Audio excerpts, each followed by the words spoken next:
सन्माननीय व्यासपीठ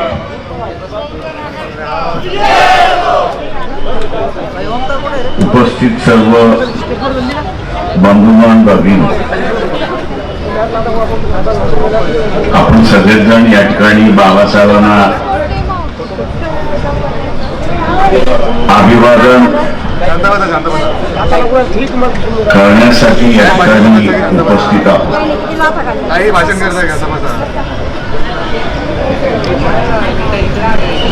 मी असायला मानतो की आपण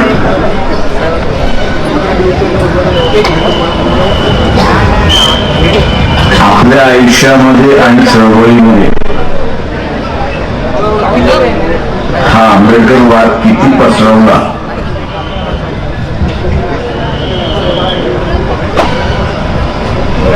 याचा एक अवलोकन करणारा दिवस आहे असं मी त्या ठिकाणी मानतो. 2 दिवसापूर्वी रशियाचे असणारे अध्यक्ष पुतिन असताना या ठिकाणी येऊन गेले.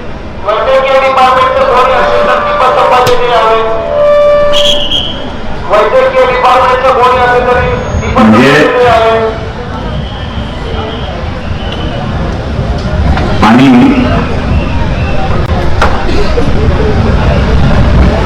काही वर्ष अगोदर अमेरिकेचे असणारे अध्यक्ष डोनाल्ड ट्रम्प या ठिकाणी येऊन गेले.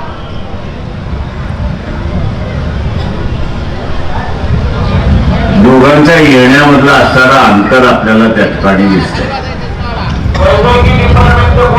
डोनाल्ड ट्रम्प आले त्यावेळेस सारा उदो झाला. कुठून आले आणि गेले हे आपल्याला माहिती नाही.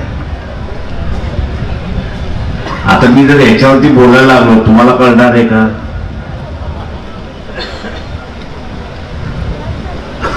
चळवळीतला एक भाग म्हणून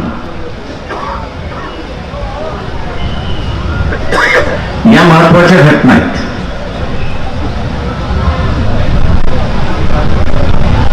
देशाच्या दृष्टिकोनातून महत्वाचे आहेत आणि म्हणून माणसाच्या दृष्टिकोनातून सुद्धा महत्वाचे आहेत.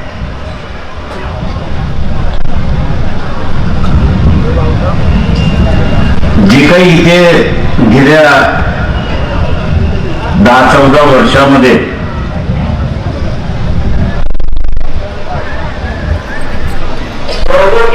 जे एक विचार पेरण्यात आलेला आहे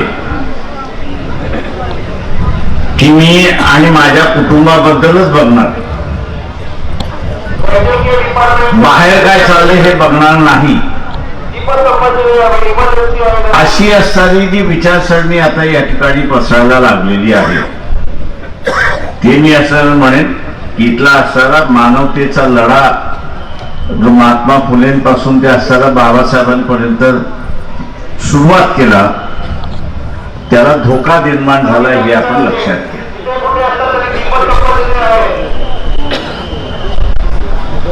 हा धोका निर्माण झालाय आपण एक लक्षात घ्या.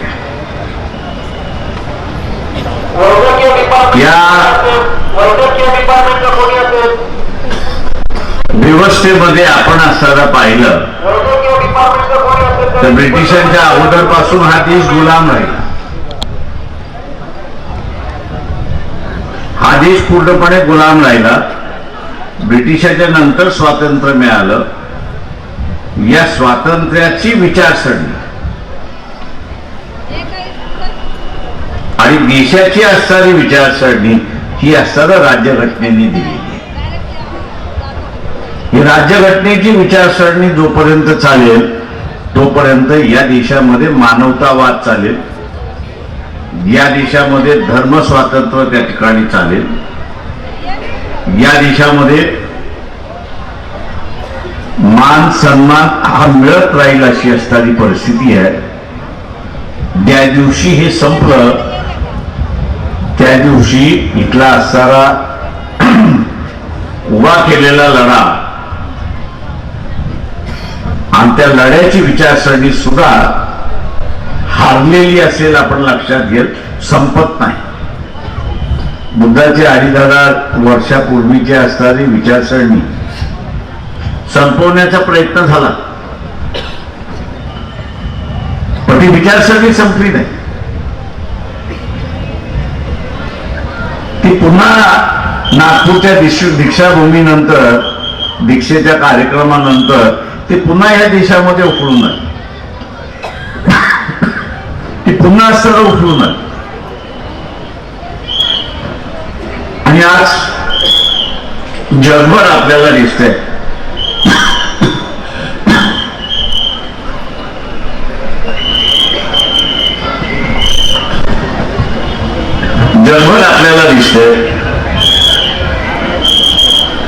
की बुद्धाच्या विचारसरणीचा असताना पुन्हा विचार व्हायला लागला, अशी परिस्थिती आहे. मी असं बसा तुम्ही खाली, मी असं म्हणेन की आपणच आचारान विचार केला नाही,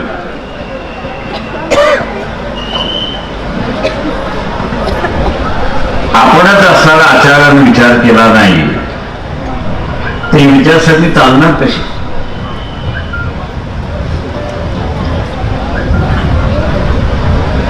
ही सुरुवात आपल्यापासून त्या ठिकाणी झाली पाहिजे.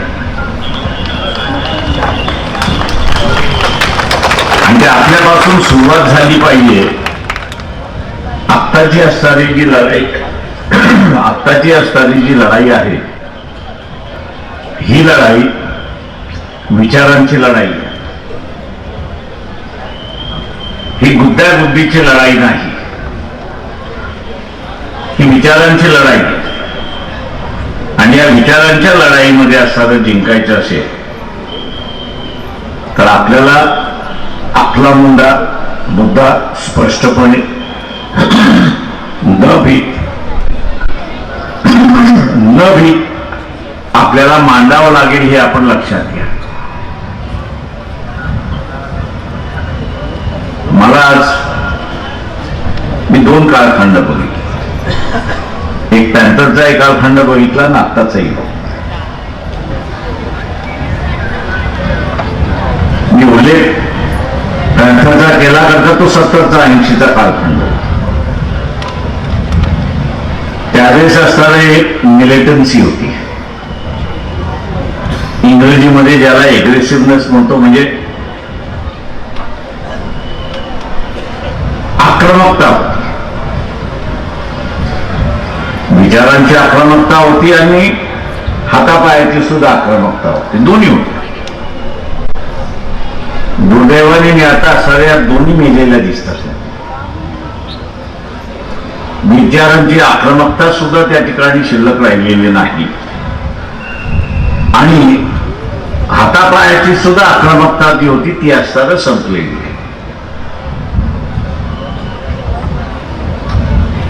हातापायाची आक्रमकता संपली, काही गैर नाही, पण विचाराची आक्रमकता ज्यावेळेस संपते त्यावेळेस कुठेतरी माघार यावं लागतं, हे आपण लक्षात घ्या. माघार यावं लागतं. माघार का यावं लागतं तर मी असणाऱ्या समोरच्याला तोंड देऊ शकत नाही. म्हणून मगाशी म्हणालो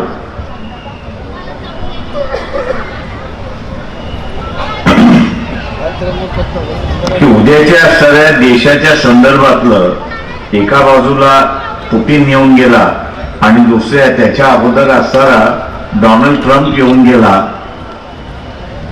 ज्या पद्धतीने डोनाल्ड ट्रम्पचा उदो झाला, खटकला आणि त्यांनी असणारं देशावरती 50% बोजा लावला. म्हणजे तुम्ही जे काही घेणार आहात, विकणार आहात अमेरिकेत येऊन, त्याचे 50 पैसे पहिल्यांदा 50% टॅक्स भरा आणि मग त्या ठिकाणी विका. दुसऱ्या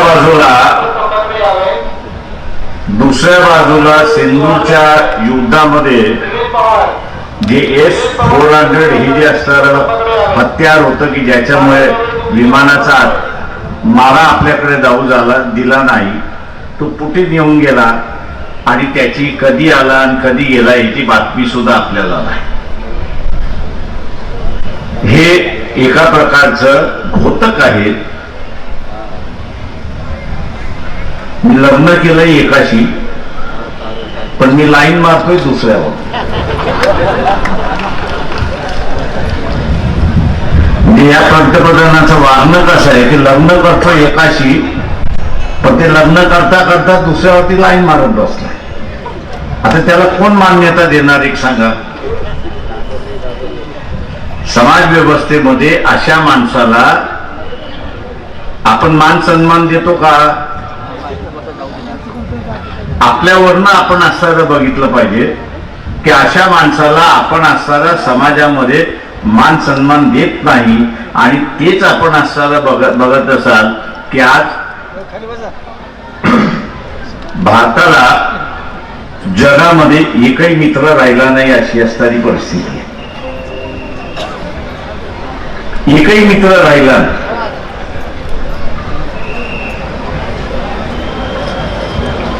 उद्याच्या असणाऱ्या या सगळ्या सत्तेच्या असणाऱ्या व्यवस्थेमध्ये, समाजाच्या व्यवस्थेमध्ये, घरजणांमध्ये आपल्याला अशी चर्चा जर करता आली नाही तर मी असं म्हणेन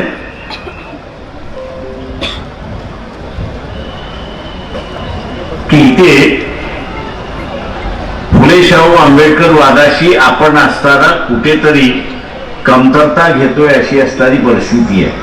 वादातली कमतरता नाही आहे, वादातली कमतरता नाही आहे. माझ्यामधली असताना हिंमत संपलेली आहे. माझ्यामधलं समजून घेण्याचा असताना प्रयत्न हा संपलेला आहे. मी ते समजूनच घेत नाही, घेण्याची माझी इच्छाही नाही.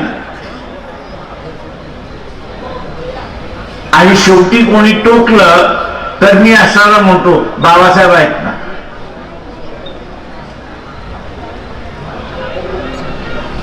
कोणी टोकलं तर मी काय म्हणतो बाबासाहेब आहेत ना, तू वाच जाऊ. अरे पण तू कधी वाचणार हे तर मला सांग कधी. आणि म्हणून आत्ताच्या असणाऱ्या ह्या लढाईमध्ये जेवढं मानवतावादी साहित्य, मानवतावादी विचारसरणी ही मांडत जाऊ,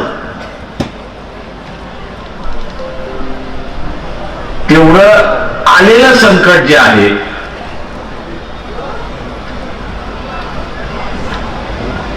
लोक म्हणतात धर्मवादाचं संकट आलंय.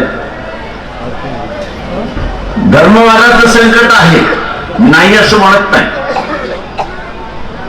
पण हे धर्मवादातलं कसलं संकट आहे हे सुद्धा आपल्याला समजावून सांगता आलं.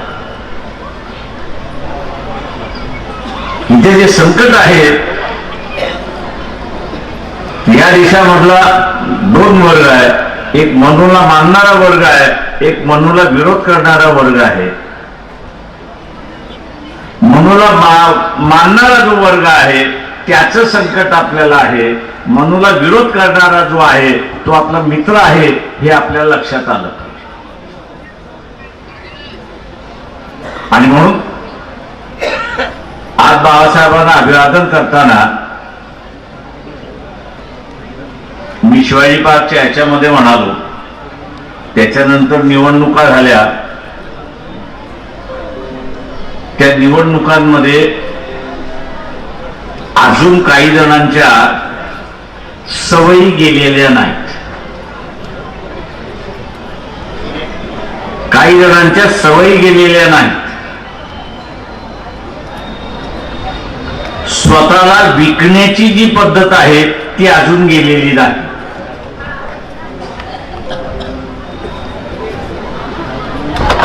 स्वतःला विकण्याची जी आहे ती पद्धत गेलेली नाही. तो स्वतःला विकतो आणि बाहेर आला की म्हणतो बाबासाहेब जिंदाबाद. तो स्वतःला विकतो आणि म्हणतो आपलं राज्य येत नाही.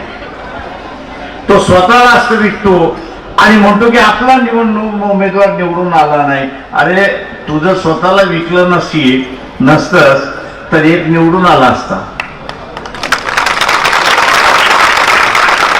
तू स्वतःला विकलं नसतं तर एक निवडून आला असता. तू स्वतःला विकतोयस आणि दुसऱ्या बाजूला मी जिंकलो पाहिजे अशी अपेक्षा धरतोय.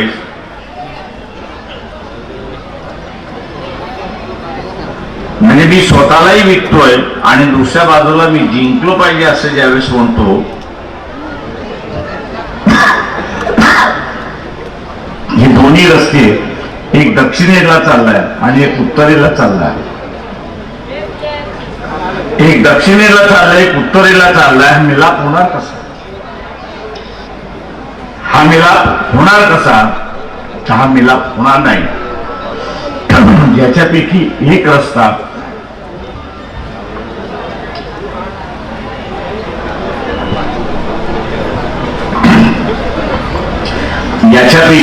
रस्ता हा निवडावा लागेल.